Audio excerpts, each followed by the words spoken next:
Hello, and welcome back to the On the Real with Andrew podcast, where me and my revolving group of friends discuss any and everything in the world of film and TV. I'm your host, Andrew Washington, and joining me today for the first time in a long time, I think it's been maybe like at least 15 or 16 episodes, at least like 2 seasons worth. It's been a minute since you've been here, but Amaya, hello. Hello. I love being here. I love the pod. When was the last time I was here? Was it when we were talking about Shrek? You always give me for the most unserious shit. Let's unpack that. But yeah, probably. I think that was like episode 12. Did we do maybe? Shrek for a Valentine's Day? No, it was the re-release of Shrek 2. Oh my God, yes. For the 20th anniversary. But that was April 2024. So yeah, it was like almost like 2 years ago. Okay. But no, yeah, this is episode like 35. I'm pretty sure. Back. So yeah. You're back. We're here talking about Wuthering Heights, which is a very peculiar and interesting experience. I know we have differing opinions, but we'll get to that in some time. I want to ask you though, Amaya, what have you been watching? Okay, so I've been watching a couple things. Honestly, I've just been trying to make a very diverse watch list every month. I want to hit like every decade. I want to hit, not every decade, but like I want to hit different decades. I want to hit some genres. But I'm also really still not over Stranger Things ending. So like my brain is kind of split. Like I can zone in on that and just like kind of obsess on like what I would have done better for 12 hours out the day, and then the other 12 hours of the day, then I can watch things. But yeah, the genre that I want to be watching and that I've been dipping my toes into is I do really like late 80s movies, and I like 90s movies. I'm looking for things that are sexy. You told me Eyes Wide Shut is sexy, so I'm going to watch it. I want to watch Crash because I heard it's horny and I want to watch it. So, Cronenberg? So yes, my God. I love a little freaky flick. Love Secretary, so I've been thinking about that movie, and so I need to rewatch it. I don't love Secretary. Okay, I don't care but I think that's one of my hot takes. That movie did something to my brain. She's very important to me. But yeah, no, I love sexy. Right now, sexy is my vibe. That's real. I want to see sexy people. I'm tired of I see ugly people every day. Every day. I need sexy people. Oh my God. No, yeah. Which is why this movie was perfect. For you. I get that. I've been on a bend for February of black and romance movies. Do you know they were re-releasing Best Man into theaters? I saw that AMC has been doing a number of, I don't know Black if it's love. Romances or black films or specific like black romance films. Because I did Love and Basketball too. I remember seeing that. But yeah, for February, and they're like $5 fan faves. Yeah. They've been for my sanity, I won't be rewatching Love and Basketball in this lifetime. I used to watch it all the time as a kid, and then I realized like I watched it like as an adult. Then the more you think about it, it's, that's not right. Yeah. No, but so there's a few movies like on my watch list that I'm very anxious to get to that I haven't seen, but there was a movie that I watched a few days ago because I've also been trying to watch gay movies as well in the romance spin. There's a movie called A Home at the End of the World from 2004 with Colin Farrell and Robin Wright. Of it, yeah. I'm laughing because it's not a ridiculous story, but the first 20-25 minutes of this movie is so fucking crazy. Like so much shit happens. The movie is about a love triangle between these two like childhood boy best friends, one of whom is gay. Need to watch. And the other, Colin Farrell, is non-labeled basically. Byler. But they had like a homoerotic relationship when they were teenagers and stuff. They were in the first like 10 minutes they're like, have like doing sexual acts with each other and stuff. And then they like smoke weed with his mom, who's Sissy Spacek. Oh, I'm there. Okay. And like that's like the next scene, and then it's like they smoke weed. There were more, I don't want to spoil it, but anyway, it becomes though when they grow up, because it's also a period piece. It's set in like when they're kids. It's the late 60s. They're like in Ohio. Gay in Ohio in the 60s. Right. But it's like the opening scene is Colin Farrell at 9 years old walking in on his older brother having sex, his brother being fine with it. And then the next scene is his brother giving him acid at 9 years old. Oh, the 60s That's were the a first crazy 5 time. minutes of this movie. Oh, and then like sad. less than 10 minutes later, I'm sad. him and his teenage best friend are like mutually each other off. masturbating Yeah. in the bed, and then they smoke weed with his mom in the scene after that. And then the movie turns into the gay one lives with like his girl best friend who is like kind of in love with him, but then Colin Farrell like comes back because he's been gone for whatever reason and is living with them, and then now like They can be freaky again. Their relationship is like, because he's trying to figure out what it is, but then Colin Farrell and Robin Wright start to like fall in love, and so then because he bisexual. Oh, brother, that would piss me off. It's really honest. It's pretty interesting. Like it's a decent movie, but I was so like, it was like whiplash the first like 20 minutes of that movie. I bought it on DVD. I have the DVD. No. I bought it on DVD to watch it because it was like $4 on Amazon. Yeah, you might as well just fucking buy it. Yeah. Oh my god. Okay. No, I feel like period pieces, and I don't know if it's just like shit really was just anything went back then. Like I was watching Mermaids with Cher and Winona Ryder. Why was Cher encouraging her 15-year-old daughter to fuck on a 26-year-old man? And they state the ages several times. She loses her virginity to a 26-year-old man while her little sister drowns. Her drunk little sister drowns. Movies are crazy. She gave her 5-year-old Christina Ricci some wine. They went to the lighthouse for her to go fuck on her man. Christina Ricci falls into the lake while she's getting fucked by a grown ass man. Cher was pissed, but I'm like, girl, you told her to go do it. Oh my god, I don't know if you could. I've never seen Mermaids. I'm gagging at this. That was the climax of the movie. I was appalled, but I loved it. I thought the movie was beautiful. I thought it was so fun. I think Cher is the most beautiful woman in the world. I don't care what anybody says. Oh my god, Cher does eat. You've seen Moonstruck? No. You haven't seen Moonstruck? No, I'm about to go on a Cher marathon because I'm obsessed with her face. I'm obsessed with her body. Body is so tea. Moonstruck eats, especially as a Cher. It's not my favorite movie of all time, but if you like love Cher, Moonstruck is it. Cher Nicolas is Cage is mama. hot in that movie. I also have to say. Don't. I know it seems. I know. But like he is. I'm sorry. I have to say. Never really. Okay. Yeah, I have to watch it. Oh my god. Another movie that I watched that I just feel like I want to talk about because nobody's seen it, but it's so iconic for other reasons. I watched Glitter last week, the Mariah Carey movie. I wish this was a video podcast so you could add that video of it burning behind. It's like the Twin Towers are burning behind Glitter. A glitter billboard. That's her 9/11 movie. She don't want to talk about it. She don't want to talk about it. It came out the same weekend as 9/11. Also, kind of favoring. I equate that to. Do you know The Click? The movie The Click with Bridget Mendler. The Click, from like 2008. Yes. And the Pretty Committee and all that. That movie came out the same weekend that Obama got elected. The Click? Yes. I think I Really? That and Glitter coming out the same weekend as 9/11 are like on the same level of like craziness what? for me. But anyway, Glitter is not bad. No, that's I don't think thing. Glitter is that bad. People don't think it's bad. It's just it had bad timing, and like people weren't rocking with Mariah at the time. So like the critics were never. She did it for the hearts, not the charts. Yeah. You have to understand for her this. Lamb. Yes. And I'm not a lamb also. Girl, fuck you. Well, no. Here's the thing. I love Always Be My Baby. One of the early memories of us is me doing karaoke for Always Be My Baby over Zoom. But you're not a lamb. Okay. I love I love the hits. I have to say I love the hits. Going to say on the podcast, I don't think she can sing that well anymore. Now. Like currently. I mean, but like after 35 fucking years. No, I get it. But I just. Oh, okay. I just think we need to. Well, she needs to throw in the towel. I do agree that it's not all the way there anymore, and that's completely okay. I'll admit that. Yeah. You know, so I'm just trying to be honest. But in Glitter, Patti LaBelle. We were just talking about her. Like, when you get older, you just have to kind of turn a blind eye and smile. And, you know, and she will always have Christmas. Patty's skill, I think, shows every now and again. Like, it comes out at moments and it's like, oh, yeah, you can still, like, do that.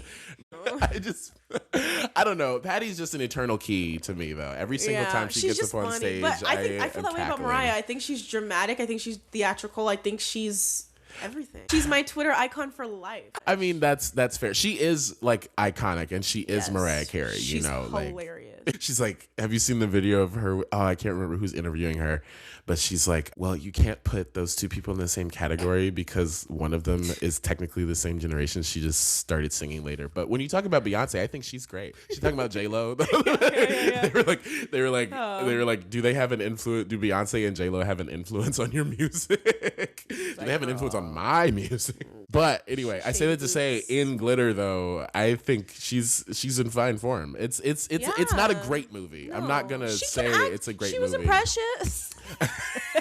She I was couldn't even in sound that convinced movie about that. And I mean, I'm also not gonna say it's an extraordinary What'd she say to her performance. in Precious? Spanish or Mexican? you Italian or something? Some sort of Spanish? But I'm not gonna say that she gives an extraordinary performance in Glitter. To watch Glitter. It was a movie night with Vivian. Right. And she chose Glitter? Well, Glitter was on my list to watch this month. Oh, because it's Black History Month. Yeah. Because also it directed by a black man. I don't know if the writer, his name is Vondi Curtis Hall. I can't remember his other credits, and I'm not sure. But I know it's written by a woman. I'm not sure if she's black. But Mariah. Right, maybe. But the musical numbers I think are great. There's a lot of club scenes. You know, the colors are fun. It's a very camp film. You know, Eric Benet is in it. Debrat plays her best friend, and she's like supposed to be straight. It's kind of crazy. It's fun. It's fun. I definitely like. It felt like Gay Guy music video night, but like as a film. So and the music is 5 stars. so good. 5 I stars. gave it 2.5 stars Oh, with a what like. the hell? You love Gay Guy video nights. I have to be honest. Like I said, it's not a great movie. It started out at a 3 though. It started out at 3 stars, and then I was like, I have to be a little honest. But it's fun. It is a fun time. You know, probably not what people wanted to see after the Twin Towers fell. And I was actually talking with Vivian about this while we were watching this. I actually feel like it would have been. It was great counter programming. Like not like, but people hadn't thought that far yet. They hadn't. No, it was just. It was very fresh. Weekend, it was very fresh. Yeah. It was taken out of theaters after like 2 weeks because it like bombed so badly. But it's the perfect kind of like early 2000s like random kind of weird camp music movie. You know. Yeah. And so I feel like it hits points and buttons that it needs to. So if you can find Glitter, it's nowhere to like. I have the DVD because I like found it somewhere, but it's like not any, like you can't buy it, rent it, stream it. She is not proud of it. Like you have to like really do legwork to find it. But if you can find it, I don't think you'll hate it. Okay. Yeah, no. Ignore what Letterboxd says. It has like a 2.1 or something. You know I don't give a fuck. I'll give something 5 stars in a heart. I don't care. Like a 9 Metascore, but I have Letterboxd 5-star films that I'm pretty sure have like 2.1s. Like I don't as you should. That's so real. I don't play. That's so real. Yeah. That's so real. I want to, while you're here, take a little bit of time because we always were like always planning a Sex and the City episode, and that never like got to happen. But I want to take a little bit of time to talk about Sex and the City while you're here. I have been thinking about Sex and the City nonstop since we finished the show. For context, listeners, we started watching Sex and the City together. We would watch like the first few episodes of every season together, and we watched like all the movies together, and then we were watching And Just Like That at the same. Like we kept a similar timeline on watching the show, so we were like for the first time each. Yes. Also, and so we have since been reformed and changed. Our lives literally changed for good. Changed for good. But because I knew you. For good. Rosie Wicked. O'Donnell. I figured. I love that bit. It's so good. Oh my God. Rosie O'Donnell and Just Like That. The fucking virgin nun. Oh my God. But no, so I'm like, where do we even start with Sex and the City? I think maybe an easy, short discussion is simply just about our core 4. I guess who's your favorite? Should we just like rank them. You know what? I feel like thinking about it in terms of favorite and least favorite is really redundant to the complexities and the dualities of Wuthering Heights because they're all so They're all real. pieces of you. Real as fuck. I know I'm 77.77% Carrie, and that's embarrassing. I don't think it's that embarrassing because I think I'm more Carrie. I think I'm more percentage 70 than 70% Carrie. Of Carrie. 77 is all I'll allow myself to admit. Carrie's my sister, but I have to say I found that in my life I often like am most attached to like the characters that make the worst decisions. Like I always bring up Davy from Never Have I Ever. I just saw an edit of her and tears ran down my eyes. I was like, she was literally so fucking crazy, but I've never loved a main character more in my life. That was my sister. She made the worst decisions known to man, but I was going to stick by her. So bro, she's going to hell, and I love her. I love her so much, and she's going to hell. Oh my God. But no, I feel the same way about Carrie. I think she... But that's how you know you did a good protagonist, honestly. Because like, we will sit and watch Carrie do some bullshit. some bullshit. And a bad show, you'd click away. You'd be like, no. I literally cannot watch this bullshit anymore. Natasha falling and breaking her nose. We watched that together. Our jaws on the on the floor. Because what do you mean? All her friends turned against her. Miranda cussed her out over big. Charlotte told her she was a home wrecking whore. Even Samantha was like, at some point you've got to pick yourself up off the ground, girl. And then she had the nerve to invite Big to Aiden's cabin. But you know what? The wicked Carrie part of my brain is like, good for them. Good for Aiden. Because why the fuck did you come back? Why the fuck did you come back? What did you think was going to be different? I cheated on you the first time. You're still insecure now. Right. What? He just was like, he wanted another round. You know what Aiden needed? It would have been really funny too if they did this. If it was like Aiden and Steve and it was like a scene of them and it's the same scene of like Carrie and Miranda at the store. She's like, the problem is you keep begging back for more. Right. If Steve said that like, to Aiden. Why the fuck do you keep, I love Carrie to death. I love Carrie. I love Carrie. Stand up, Aiden. Dude, you gotta be better. Oh, that would be so funny. Oh my God. If they just did like a Sex and the City, like, not prequel, like, what the fuck would it be called if it goes at the same time? But it's like, it follows like the men. Just like a spin-off, like, basically. That would be so funny. And it's just like, they don't give a fuck about anything. A Sex and the City show about the men, it would be terrible. It would be terrible, but it would be funny to watch. It would last for like 4 episodes, I feel like. They need to bring like Skipper back.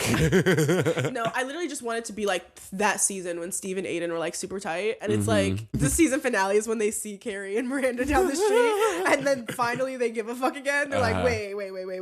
On a double date, no less. Right, exactly. I just saw this morning a dump basically of like just Carrie moments on my Instagram.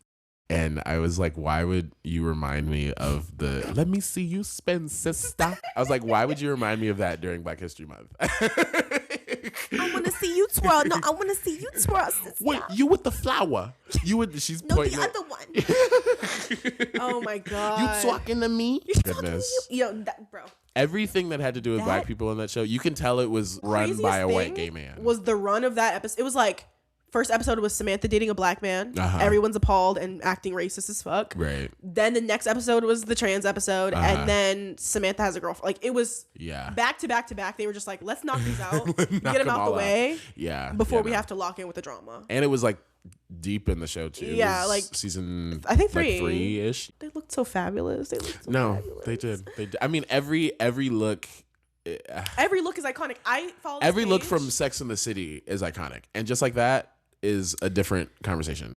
Yeah, we could talk about that at a different time because honestly, and just like that is criminally underrated and should come back. And I don't give a fuck who has a problem with it. And just like that, I think is purely for the fans. Like if you're a fan, it's for the hearts, not the chart. The second and third season specifically of that show are where it's at. The first season is rough. Do you know how shocked I was that it never ended with George Washington divorcing? I thought it was going to happen, and I was just like, okay, hurry up and cheat so you could just divorce. The show ends with them perfectly. I was pissed, bro. I was so mad at the way it ended. The show, it ends kind of abruptly. So like everyone's just like, yay, yippee, Brady's gonna impregnate this random bitch. yeah, that was random. They made Brady a cunt. Charlotte's kids were cunts too. Oh my god. Yeah, no. I mean, I feel like the best things about And Just Like That have to do specifically with Charlotte, Miranda, and Carrie's characters. Like everything surrounding them in the show is I did like what's Aiden going making a comeback. I thought honestly he was dumb enough to spin the block like a third time. Everything that was so closely tied to the original show, I thought that was where the meat of the show was. Because Seema tried to be the Samantha. And honestly, tried to be she the Samantha did it replacement kind of well. Like I was kind of rocking with it, but I also was like, you know what? If they're gonna go ahead and make Miranda gay retroactively, fuck it, let's do Carrie too. Bump coochies. Right. Carrie, fuck it, why not? No, yeah. I think with Miranda. All them old ladies watching would have been pissed if Carrie was into cooch, like mad as hell. Oh my God. Miranda and Che Diaz. I love how we've just moved on to And Just Like That. We can't talk about Che Diaz. I have nothing nice to say. Oh I have God. nothing nice to say. But Sarah Ramirez has the most beautiful smile on the planet. And I've thought this since I watched Grey's Anatomy. Like, because I watched Grey's Anatomy when I was a baby gay. And I was like, hold on. Beautiful smile, gorgeous gowns. But that fuck-ass haircut, fuck ass stand-up. I was literally like, can I just skip past it? Oh my God, the worst stand-up ever. I'm like, every who wrote single this? joke who they wrote delivered. These ChatGPT, I'm sure. Oh my goodness. Terrible. Every scene of them in the podcast. And then Miranda just like throwing her entire life away for them was crazy. It's like, oh my God. It's one thing to date. Carrie spilling the pee in her bed because Miranda and Che are fucking in the kitchen. That was so crazy. And she was appalled too. Oh my God. Oh my God. Carrie was There's so many good moments. In the whole franchise, like there are lows. There are going to be lows. Season 5 in particular wasn't exactly the short season. Yeah, wasn't exactly a high. But when there's highs, there's no other drug like Sex in the City. Yeah, Truthfully. no. Pieces of the movies too. I have to say, I am still currently obsessed with that Jennifer Hudson song. That plays really loudly. That plays really loudly at the end of the first movie. I love how Jennifer Hudson. She is only in Sex and the City because of Dreamgirls. Right. Yeah. Like it timed out right because that was when They she was booked like her. trying to like make her comeback too, and so but Carrie I love how giving her she that was bag. like the first like black character that had like a character, Which is so crazy. in like the universe. Yeah, there is a little bit of a race thing going on in Sex and the City, but Well, because they're white women that live in their white women New York City they're not bubble. they're not. Yeah, first of all, the fear in their hearts every time someone mentioned going to Brooklyn. No, because Oh my sometimes God. even Miranda, there was in the first movie when they went to Mexico. Oh yeah. Miranda was like just To make sure we being don't crazy get racist the whole malaria, time. and I'm like, girl, She's Mexico. like, we have to follow the white family. They know where they're going. I'm like, calm down. I will say and then they made her like ultra woke in the. It's so funny, and it's so like that's Miranda too. That's the funny part. Like, I think they aged the characters really naturally and like fun ways, which is like hard for people to do because sometimes with a reboot they try and go back to the same dynamic and it's just so played out. But they try to do new things and new combinations, which I will always respect. Yeah. Honestly, the movies do feel like a parody of the show. Like if you watch them with that lens, they're fucking hilarious. They're fucking hilarious regardless. I mean, they both feel like tiny Liza Minnelli in the second one, literally like a parody. But I mean, they all feel like just mini seasons. They both feel like mini seasons. Stanford fucking off to Japan. Why didn't they just kill him off? I go back and forth with how I feel about that because the actor died in real life. Right. So then you but should kill him off. They like did a very non-Stanford thing and he like divorced Anthony out of nowhere and moved to Japan to like become a monk. And told Carrie or to fuck off. It was crazy. Yeah, it was. I don't know how. And I feel like it wasn't about that. tasteful because he did die. There was the scene kind of ends in a tasteful way. Yeah. In a very heartfelt way, but I just feel like the character decision for Stanford just didn't make sense. No, but they wanted Anthony to stick around and not have to be like a mourning plot. So they were just like, fuck it, we're going to put him with some hot twinks and see what happens. And that was fun. Gianni, The Italian guy with the big dick. The bread guys. Yeah. Oh my God. First of all, the concept of him having a bread business after COVID, so funny. So funny. Going on the Drew Barrymore show, so funny. I mean, and just like that definitely has its moments. But it's an acquired taste. It's not good. It's just not the original Sex and the City. Right. Like those are my girls. Yeah. Like that, the scene at the end of the first movie when they're all like, it's like Samantha's birthday and Jennifer Hudson is like screaming and it cuts to like outside and it's like the groups of like girlfriends like all like in line. I'm like it makes me emotional. I'm like, because this when they were trying on clothes in Carrie's closet. Even the transitions in the first movie. The first movie had a crazy budget, you could tell. Yeah. Because Fergie. Because it was like Sex and the City, the movie. Yeah. You know. Oh, and my mom was there, honey. And it made a lot, like they both were incredibly successful at the box office. Oh my God. That transition of them like in their 80s outfits and then like they go to the 90s outfits and then they're like in their present day. Like, oh my God. Put it in the Louvre. Love a good outfit, Love a good the outfit fashion. The wedding. We can't talk about this movie anymore. We have to do a Sex and the City trilogy or I guess it's just a duo right now. They need to make a third movie. I don't give a fuck. Like use AI or something. Like, don't use AI. But like superimpose Kim Cattrall in there. Like I don't care what you have to do. When she showed up in And Just Like That for that one scene, hilarious. I have to say I screamed I did too. So loudly. And like it was cute. Because Samantha's my bitch. Like that's my like Carrie's like my sister, but like Samantha's my bitch. Like that's my girl. Yeah. Like she's who we're smoking with after the club. Her presence is very missed. Yeah. And Just Like That. And like we were mentioning with Seema, they try fill Seema's her void. not bold enough. Seema's Samantha if Samantha truly was scared all the time. Like she's scared as fuck. I'm like, Seema, you're old as fuck. Like if you want to be Samantha, you just have to pull up your pants and be Samantha. You can't be scared about it. Yeah. Samantha dated. She wasn't scared. She was only scared when she truly fell in love. And even then, she stood the fuck up every time. Samantha's on her own fucking list. I get emotional thinking about these ladies. But anyway. No. And I love how we've barely talked about Charlotte. I feel like that. Oh my God. Which is crazy. Because she honestly had a lot of the drama. Like when you think about it. She did. It was because she got married first. Yeah. And so early to Trey, his fuck ass. His fuck ass. Overbearing mothers in media, Bunny and Trey, wait for it, Mama Joyce and Candy. I was not expecting you to say that. One in the same. One in the same. But Mama Joyce did end up being right in the end, but like 12 years later. On the show, Mama Joyce makes me so mad, like irrationally mad. Every single scene of her yelling at Candy, talking about, I'm like, get out of her relationship. Oh my God. Stand up, bro. Oh and that's the my problem God. with Trey too. It was like at some point you have to stand up. You didn't stand up when you got engaged. You didn't stand up when you actually got fucking married. Your mom's still running baths for you. When Charlotte walked in on them in the bath. Oh my God. I was like, girl. His grown ass. And he looked 40. He might not have been 40, but he looked 40. He definitely looked 40. And then like there was like a weird Freudian vibe that he had. Like all of a sudden, as soon as he married Charlotte, like she was mommy number 2. Mm-hmm. But like still nobody could replace mommy number 1. Yeah. But then like he couldn't get off to her because she was mommy number 2. It's like, yeah, you're weird, Trey. But then as soon as they separate, then he can get off to her because she's not mommy anymore. I was like, okay, you need therapy.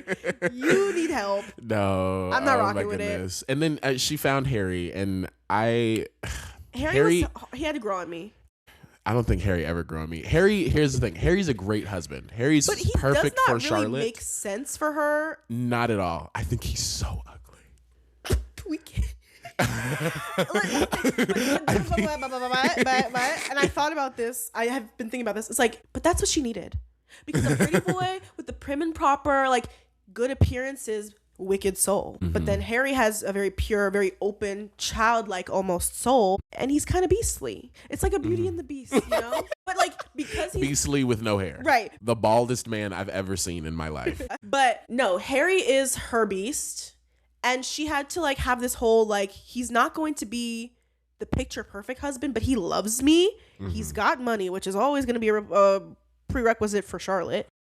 And the sex is good. Like, I mean, honestly, what else can you want? No, again, I love that for Charlotte. I do feel like they all settled. Yeah. I love that for Charlotte. Yes. I think she mostly just found somebody that could give her specifically everything that she wanted. Yeah. And Harry just happened to be that. Yeah, she, even in the original, like, she did date as much as everybody else, and she was very concerned about marriage specifically. But, like, when it came to relationships, she was more concerned about the appearance of her relationship and, like, if she was doing the normal or the correct thing. Because, like, when Architectural Digest came, yeah, like, sure, you know, like, she was, like... very much about appearances. She was never really, like... I just feel like I'm not clicking with him. Like, Carrie's problems with men were always very, like, I can't connect to them emotionally. I can't be with them physically. Then, like, it all is affected. And I feel like they all had arcs that were, like, either emotion or sex or whatever. But, like, with Charlotte, it was always, like, am I doing what's normal? Am I doing what's expected of me? Is this wrong? When she ate that guy's butt and she was, like, so embarrassed. Like, girl, you did it because you liked it. Like, freak out. You know, like, she's just very... And I think some people... I've seen people, like, read into, like, oh, maybe she's just, like, gay. And I was like, you know what? They all She tried that out. She did with in that one episode. She was kind of into the threesome, though. I mean, because there was also the but she never the lesbian that she went to that dinner party with. Oh my God, what was the line she said to her that was so? Oh, she was like, if you don't eat pussy, then you're not a real... She said it, and Charlotte was out quicker than I don't know what. She was like, okay, I didn't know it was that type of party. Right. She's funny. But yeah. Oh my God. Love my ladies. They are my aunties, my white aunties on my white side. Yes. They're aunties and grandma on And Just Like That. But in Sex and the City... Sisters. Yes. Big sisters. Yes. No. But definitely, but definitely auntie status a bit in And Just Like That. And I feel like maybe Miranda's the one that's approaching a bit of grandma. She dead ass is she ended the show a burgeoning grandmother. Yeah. Which exactly. So yeah. Her life, honestly, like, they gave her hell. The writers gave her hell from season 1 all the way to And Just Like That. They gave her hell. I think about it all the time. They fucked her up so bad. They were like, you're gonna wipe Steve's ass. You're gonna fall on the floor and break your fucking back, and Aiden's gonna have to pick you up naked. Yeah. Every bad thing's gonna happen to you. You're gonna hate your life. Your husband's gonna cheat on you. You're gonna become a lesbian. Not that being a lesbian is bad, but, like, you know what I mean? Like, they just gave her all the, like, real suffering so they could just play around and have Carrie, like, trip over the same two niggas over and over again. Which is funny. Like, they're like, Miranda, you're going to the torture chamber. Right. We're gonna spin the block on Aiden over here. Oh my god. Yeah, no. Shout out to Sex and the City, though. Shout out to Michael Patrick King. Right. Yes. And Darren Star. Yeah. And Candace Bushnell, the writer Mother. of the OG Sex and the City column. And shout out to Mr. Big. Fuck that nigga. May you rest in piss, bro. Oh my god. The best thing about it. Oh my god, do you think he was on the Peloton ride? Get him banned. Get him banned. She saw Mr. Big enter the Peloton. Get him banned. We don't do that here. We don't do that here. That's why he died. He had a heart attack because he got scared. He was like, what? Get him banned. Oh my god. He joined with that name. He was like, oh my god, I got caught. But now I'm pissed. Now I'm pissed. Okay, let's talk about a movie. Let's talk about the movie. Let's talk about the movie of the day, the movie of the moment currently, not the moment, which I talked about in my last episode, but the Midman. Wuthering Heights. We're talking about Wuthering Heights, the new Emerald Fennell feature, her third feature, starring Margot Robbie and Jacob Elordi. This is an adaptation of sorts of Emily Bronte's classic novel about Heathcliff and Catherine and the Earnshaw family. This version has quotation marks around the title, which I'm noticing on Letterboxd. They don't have the quotation marks around it. They do. They need to be there. They do. But the quotation marks are for a specific reason that Fennell has stated, which is that this is not a direct adaptation, that there are a lot of liberties taken with the story because she felt it more entertaining. She said she's just going for a vibe. Yeah, she's just going for the vibe. She was like, I was tapping into the feeling that I got when I read it when I was 13. And which is real as fuck. Honestly real as fuck. And so she then turned those hormones into this script, which I have my own issues with, but I want you to tell me how you felt when you saw this movie first. So as soon as the credits rolled and I wiped my tears away because I did cry. I did. I said, oh, so we're doing Wuthering Heights fan fiction. Because first of all, even if this was Wuthering Heights, the point of Wuthering Heights is like, it's how the love story kind of affects generations. Mm-hmm. We literally only see one generation. And there's not even an inkling of there being another generation. Right. Or there being, like, she just straight up was like, what if I threw half the book out and then I just really zoomed in on my favorite ship and I made Nellie evil as fuck. And, you know, I was like, you know, creative liberties can be fun. I just probably wouldn't call it Wuthering Heights. Yeah. I'd probably call it Horny Heights or something else. I would have changed the names of the characters. Yeah. Just like Wuthering or something. Yeah. Like Withering. Something right. different, because I feel like she knows it's going to be inflammatory too, to put this movie out knowing damn well that that's not Wuthering Heights, which is a book that's like 300 years old and everyone read in high school and everybody knows, at least to some degree, that wasn't it. Right. You know, like, exactly. It's one thing if it's like a niche movie adaptation and most people haven't read the book and it's like, oh, now you can go read the book. But like, everyone to some degree has some level of like knowledge about what either you read it or you read the Cliff Notes because you had to read it, or you know the Kate Bush song, or you like, you know something about Wuthering Heights, and it's really probably not sex and like cheating and like puppy play. Threw me for a total loop. I was like, you know that tweet that's like, her movies in the third act, they always take a sexually violent turn. I thought that he was just gonna start making Isabella the sex slave and that was gonna be the end of the movie. Like, he was gonna like, I was like, how do we get here? Like, this is what? What?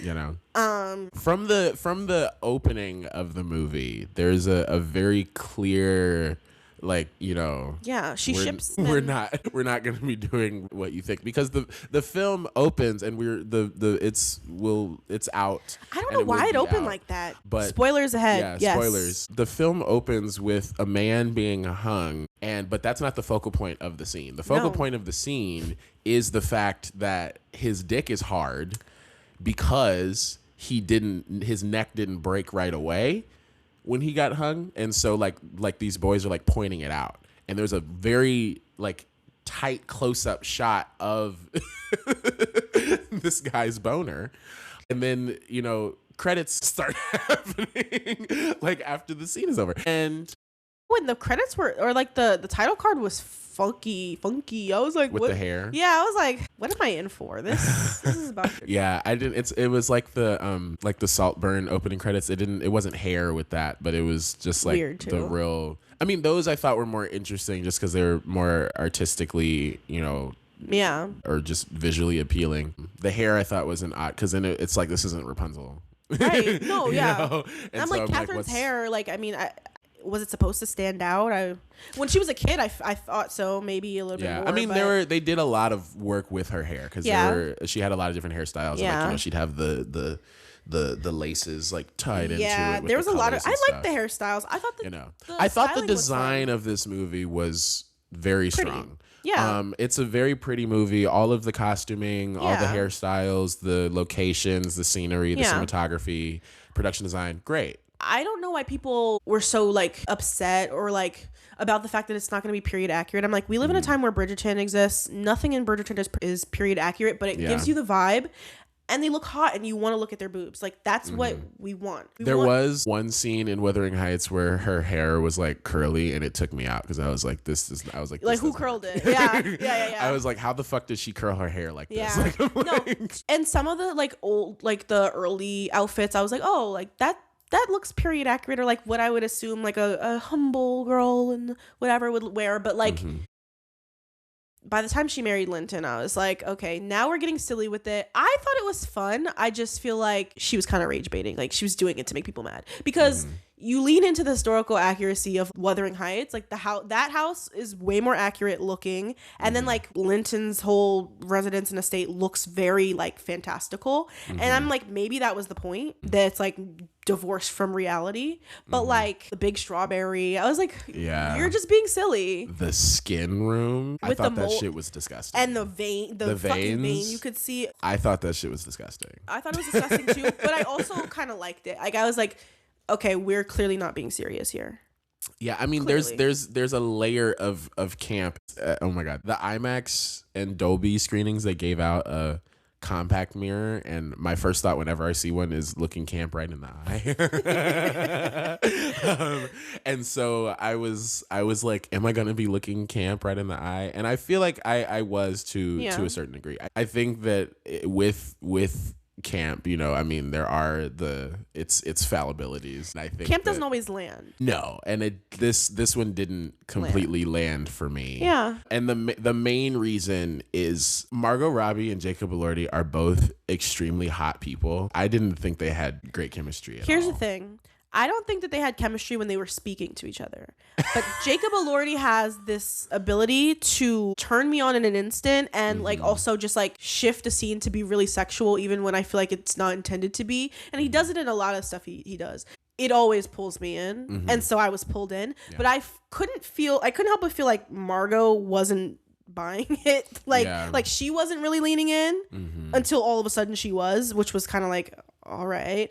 And then whenever they were trying to like hold for like romantic longing between them, I was like, okay, we're phoning it in here for sure. Yeah, so then she tried to I didn't overcompensate feel any with kind sex. of real yearn. No, and it's like, if you wanted this to be about yearning. When they were grown, I'll say when they were kids. Yeah, the yearning was there. I felt it more. Like in the first kind of the setup with the ankle minutes under of the movie. bed was very sweet. And then when it came back, I was like, okay. Yes, yeah, no, that okay, was mama. that was good. But the first like 20-ish minutes of this movie focuses on them when they're children. And it's, I don't know who plays Catherine. Me either. But, Owen Cooper from Adolescence, though, plays Heathcliff. Totally different accent from Jacob Elordi. Totally different accent.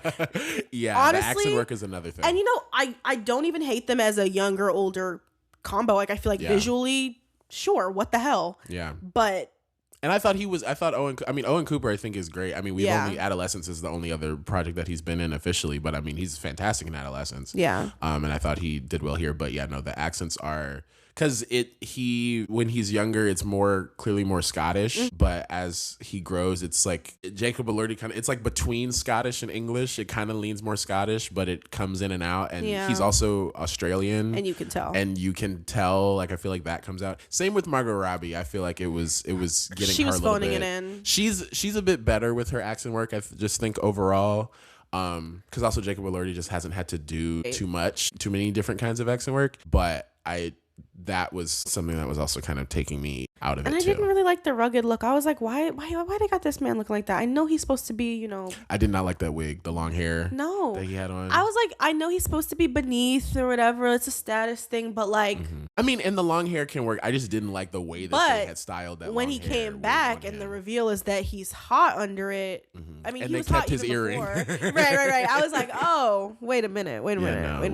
With the gold tooth. Okay, and the he gold started tooth. like licking all over her. Yeah, the sideburns. They did it for me. I love a period piece but the thing is, you like a period piece because you like the restraint. You like the yearning. If they can't have sex or they can't verbally communicate the way that they feel for each other for whatever reasons, it just makes you want to lean in more. It makes you more invested. It turns you on more because you want to see it develop however it can. But then it's like, I feel like crazy as it is, the story that she gave us here didn't really need to be a period piece other than the fact that it's quote unquote Wuthering Heights. Yeah. Like she could have just said, I'm keeping the names of characters from Wuthering Heights and it's a modern or it's a 90s or it's a 60s. Yeah. And it could have been fun. And I still feel like she could have still set it in those locations and done that and just had not set it to a time and then kind of played with that. Like, and that would have been more acceptable because it's like, okay, clearly we're divorced from the original setting of Wuthering Heights. So we don't have to think about the societal implications. A lot of Wuthering Heights is about the societal implications and the money and the estates and the families. And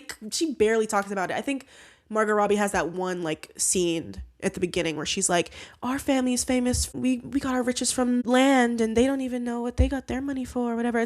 She took that from the book and then she was like, all right, I'm done.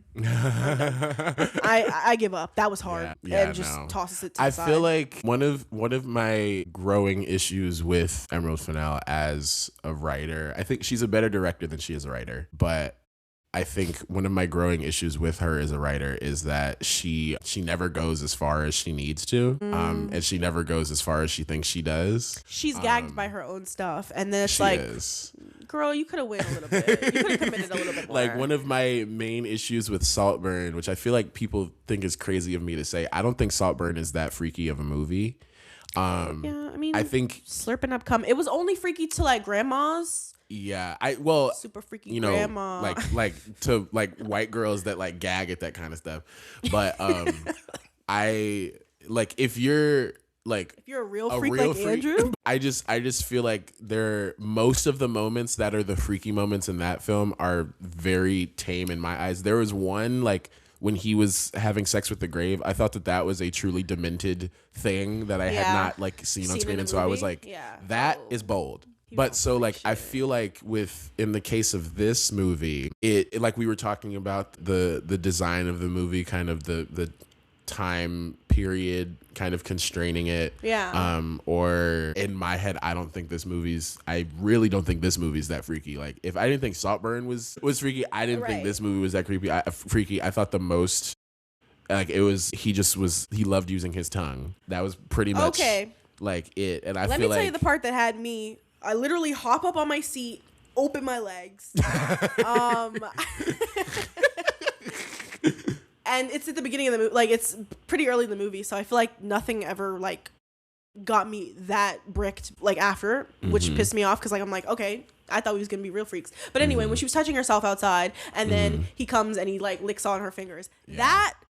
I mean, I'm always a sucker. That was what, okay. I was like, okay, yes, we're going there. Okay. But then, like, that was about as freaked out and, like, not to say gross, but as, like, nasty, but, like, freaky. Like, that's... No, yeah. That's as freaky as it gets. Because I think there's more finger sucking. I wanted to see him go crazy on Isabella low-key. When he had her on the chains, like, I was like, let's do it then. Let's do it. Right, exactly. I'm in. Exactly. And so I'm like, but the punch got pulled. Right. You know, it was like all of a sudden he wants to go see Catherine. I'm like, okay, but you can't. So fuck this girl. Please fuck her. Yeah, I'm like, if we're going to do like AO3 smut, like let's go there. Let's do it. But we're not baby. I know the law. There. Yes. Like, you know, and so at the same time, it's like, don't then call it Wuthering Heights when you're... Oh, God. Unfinished. Work in progress.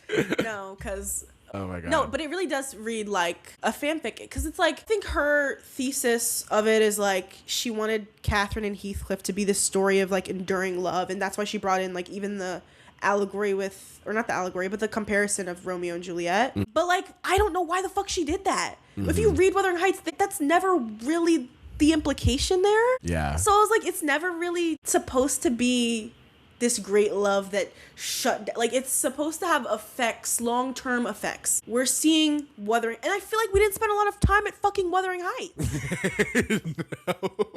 We were at the Lintons early parts for of the movie. long ass time, and it's like, I know it's because it looks so nice, and she gets to dress up and wear these funny outfits, and you get to do all these montages to Charlie XCX, and but no, fucking Jacob Elordi's coming in through the window every night and fucking her. I'm like, no one can hear her. Right. It started to become ridiculous. Yeah.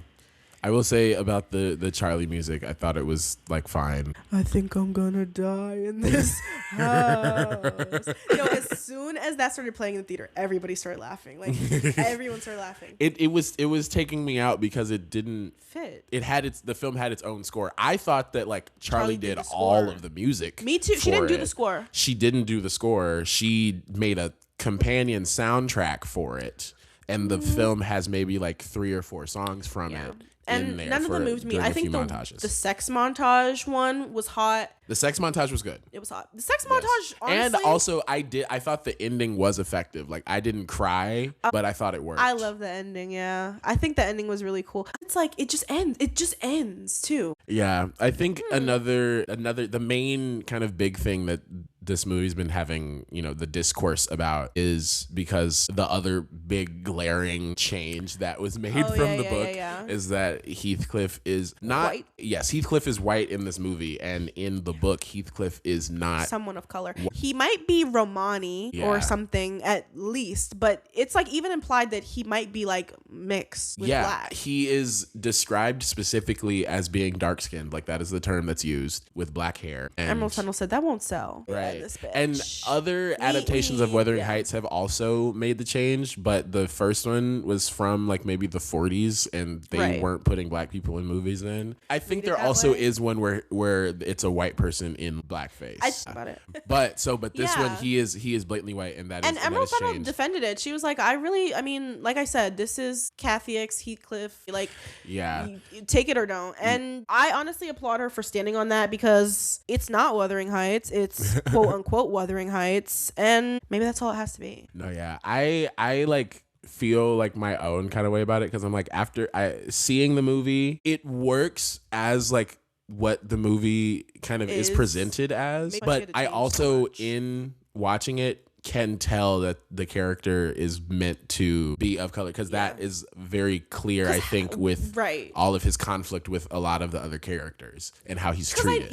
I was like, so why did Catherine's father never take him kind of as a son then? And if he was of color, that makes a lot more sense. Why he was never even considered to be an option for her. But it's like, they were raised together, quite honestly raised almost as if they're betrothed to each other in this version, but it can't happen because he works in the stables. It was very like, all right, like, and I know they're like, it's because marrying him would demean me and whatever, but even like lines like that. Having your father demeans you. He's a gambling addict who's spending all your money. That's, I mean, you're all under the same household. You're already defiled. You know what I mean? So you're right. If he was of color, it would just make a lot more sense. Yeah, you know. So she could have got Bridgerton daddy to do it. That would have been hot. Right. Oh my God. But so I was asked actually by a UK newspaper, Metro, shout out, for a comment on Jacob Elordi's casting, and also specifically like, you know, whitewashing characters and that kind of thing. And so I was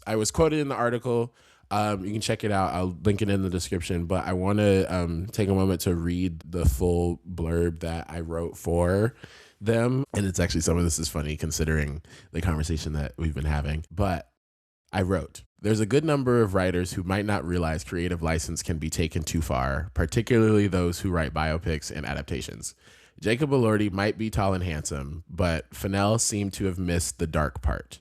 The concept of colorblind casting period pieces has become evergreen in Hollywood since the success of Hamilton, which I rarely take issue with, as most of the time, characters are either fictional or not intrinsically tied to their race. In the case of Wuthering Heights, however, every piece of Heathcliff's conflict is tied in some way to how he looks. As someone who has been constantly aware of white Hollywood's bullshit, it wasn't the whitewashing of his role that surprised me. Odessa Azion was recently cast and dropped from an adapted feature where she would play a Mexican woman. It was the audacity of Fennell to do it so brazenly with one of the most famous books of all time. The film and novel sharing a title, I think the quotation marks are ridiculous, in parentheses, does the film a disservice because it's now been set up for scrutiny, for intense scrutiny. In the novel, one of Heathcliff's defining characteristics is that he is dark-skinned with black hair. In Fennell's defense, he is meant to be of a non-specific race, but Jacob Elordi is not even a dark-skinned white man. It's a bit of a cop-out to lean on his racial ambiguity so intensely, though, as his status, presentation, and social acceptance are all determined by it.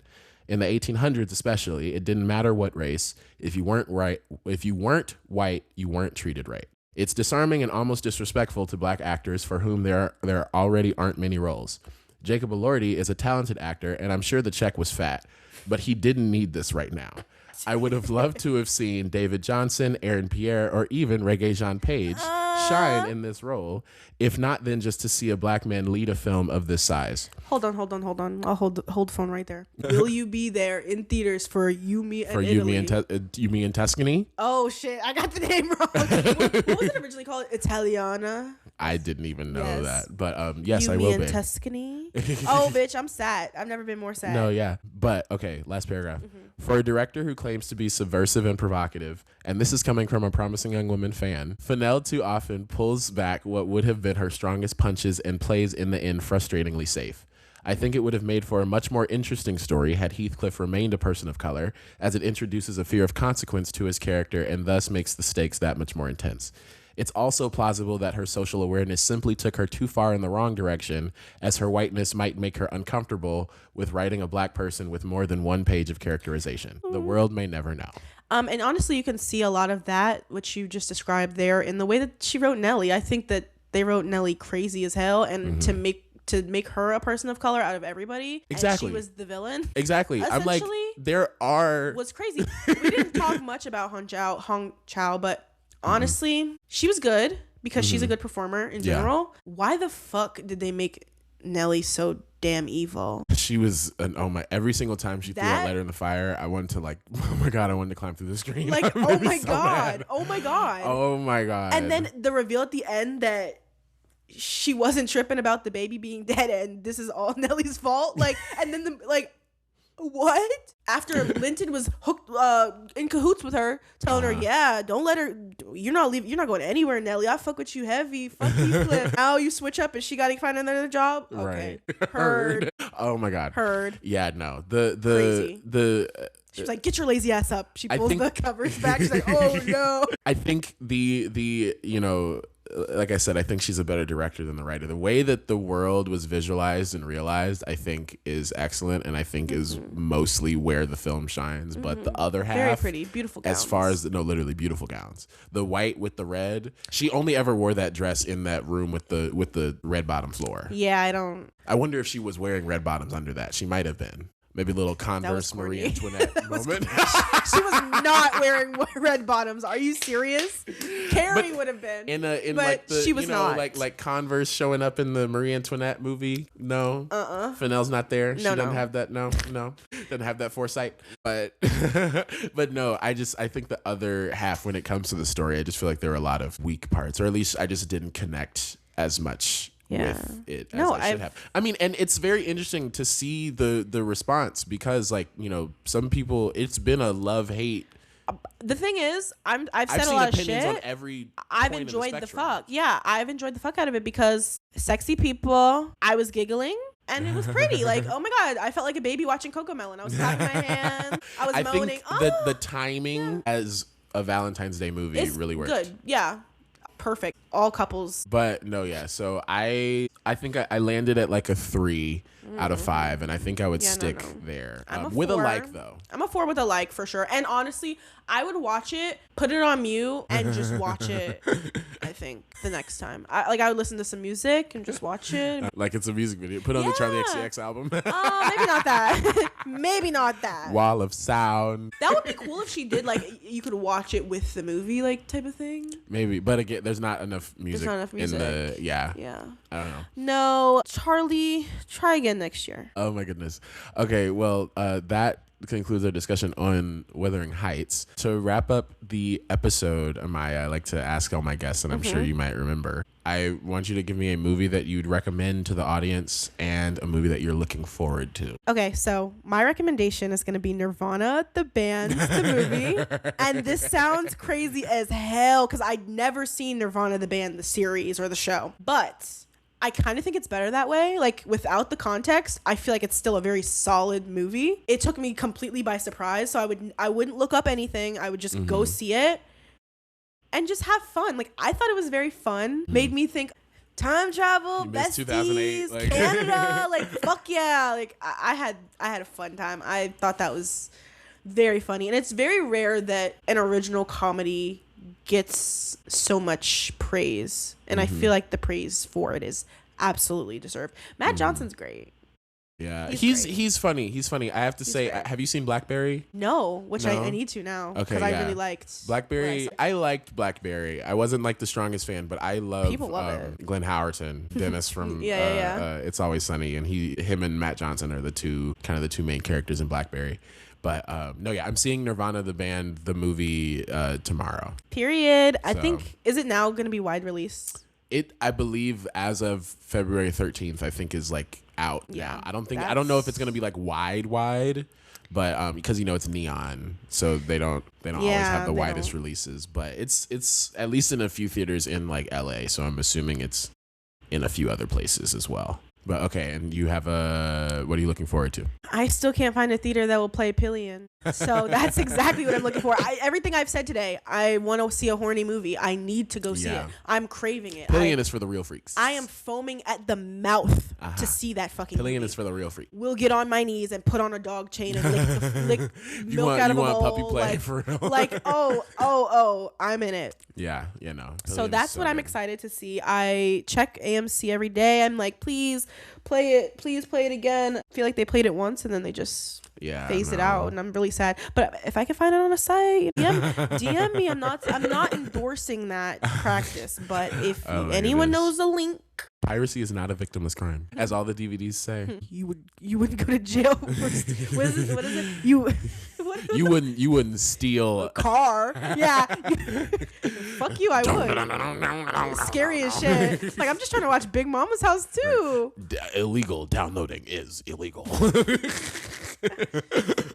Oh my god. Okay, my recommendation is going to be for a movie called Passing Strange. This is a filmed version of a Broadway play that Spike Lee directed. Spike Lee directed the film, not the stage play. The play won Best Book for a musical at the Tonys in like 2009. Coleman Domingo is in this play. He's not the main character. He's one of the ensemble characters, but it's very similar to A Strange Loop, if you've heard of that, where it's basically about this black guy. He's like a teenager when it starts, but it's a coming of age story, and he's searching for this thing called the real, and he's an artist, and so he's like trying to find like, you know, this reality of life that is like, you know, presented in like art and stuff. It's like the ideal, you know. And so it's about him kind of going through his relationship with his mom and his like relationship with church. The big number at the opening is like, you know, he's at church, and then he has there's a narrator. He wrote the show,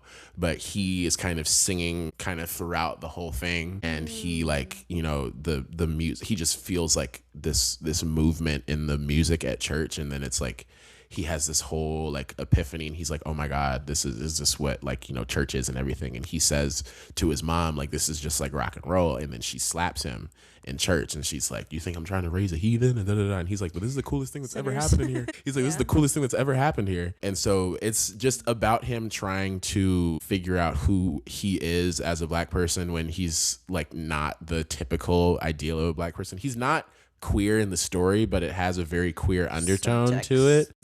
So Coleman Domingo, one of the various characters that he plays, is like the gay son of like the pastor at the church. He like leads the choir. Who's the third daughter? And there's a long scene where he takes the boy, the protagonist is nameless, but he takes him and like two of the other kids from choir, and they go smoke weed in his car. And then like there's a long kind of dialogue between the two of them, but it's mostly Coleman Domingo kind of talking about how like how he's like tried to fit in basically with the black people. And there's a line where he's like, we're black passing for black, because we're not the good Christian, like, you know, what they like all want us to be, but like, you know, we're acting like it till we can figure out how we don't have to do that anymore. Right. And so, but anyway, he then like moves to Europe, and then like finds like the punk rock scene, and then like, you know, he's like, all the vices are on display here, like everything's like, you know, out in the open. It's like from repression to like full blown hedonism. Right. Yeah. And then the kind of tension between him there, and then because he also like isn't really going back home, and it's like, you know, his mom keeps trying to, you know, get him to come back, and so it honestly was so like, you fucked with it a lot. I really really liked it, and it really it just like reminded me a lot of myself in the same way that A Strange Loop did. And I did not know that this existed before, like maybe a week before I watched it. Like I found out very recently that it was a thing because I was just reading about like Spike Lee, and I found out that he did this. This also was his Sundance debut. The film premiered at Sundance. It was the first film he ever had premiere at Sundance. In 2009. In 2009. That's crazy. Yeah. It closed the summer of 2008 before Obama got elected. And there's actually a moment at the beginning, because the show opens with like the narrator coming out with the band and they play and then the band like sinks into the stage, but there's like the audience cheers or whatever, and then he's like, that's gonna be Obama next year. But it was like June 2008. Oh my! And so it was like before he know. won. Yeah. But the movie came out like after, and so isn't it crazy that like worked out. all that shit's like just undone? All that liberalism is Yeah. just liberal. Oh my god. Yeah, no, that's Be fun. La la la. too much. Watch Passing Strange. That's my recommendation. It's on Canopy. And then as far as what I'm looking forward to, we were talking about outfit montages, and I could not mention The Devil Wears Prada 2. That's coming brother. out. Well, can we do a Devil Wears Prada episode before Devil Wears Prada 2 and then go see Devil Wears Prada 2 and then, or I guess the Devil Wears Prada 2 episode, I think, is going to have to be a Devil Wears Prada / Devil Wears Prada 2. Yeah. A devil feature. That wicked ass laugh. But no, Yeah. the you say outfit montage, and I think Andy walking through the street, I'm like, you can't not. Mother. You can't not. One of the most iconic. But yeah, Devil Wears Prada 2 is coming out in May. We'll see. One thing about gay guys, they love that movie down. I mean, I love the movie as much as the next girl. I love me some Devil Wears Prada. I've been watching that movie since I was like 10. So good. The first time I watched it, I literally felt my third eye open. I think I watched it at my grandma's house the first time, like on demand. Yeah. But no, yeah. So I just, as a fan of Devil Wears Prada, am excited. I also am aware that it is a legacy sequel, made by Disney. So we'll see how it actually goes. But no, okay, so that's the end of our Wuthering Heights episode. Thank you so much for being here. Thank you for having me. I love being here. Thank you so much for joining. If you, listener, would like to follow me on any of my socials, you can follow me on Instagram at OTR with Andrew. You can follow me on Twitter at the OTR Andrew Pod. You can listen to this podcast and see my interviews on YouTube. That is also at the OTR Andrew Pod. The channel name is On The Real with Andrew. My Letterboxd is AndyMike1209. That's ANDYMIKE1209. It's in the description. It is in the description, but I like to say it. Amaya, would you like to plug any of your socials? If you really care about my takes, if you really want to know what I think, you can follow me on Letterboxd at Amaya Papaya. Yes, I got that username before the Love Island girl. Do not come for me. And if you really care about what I think, you can follow me on Twitter. My username is Himbo Kisser. Don't make fun of it. I got it a long time ago. And yeah, I'm pretty much only active on Twitter. Also, check out my website ontherealwithandrew.com. I will be posting reviews weekly. I put out a review for Send Help a few weeks ago, and most recently, My Father's Shadow. And I believe at the release of this episode, there will be a review for How to Make a Killing out. Go check that out as well. But yes, thank you for listening, and thank you, Amaya, for being here. And goodbye.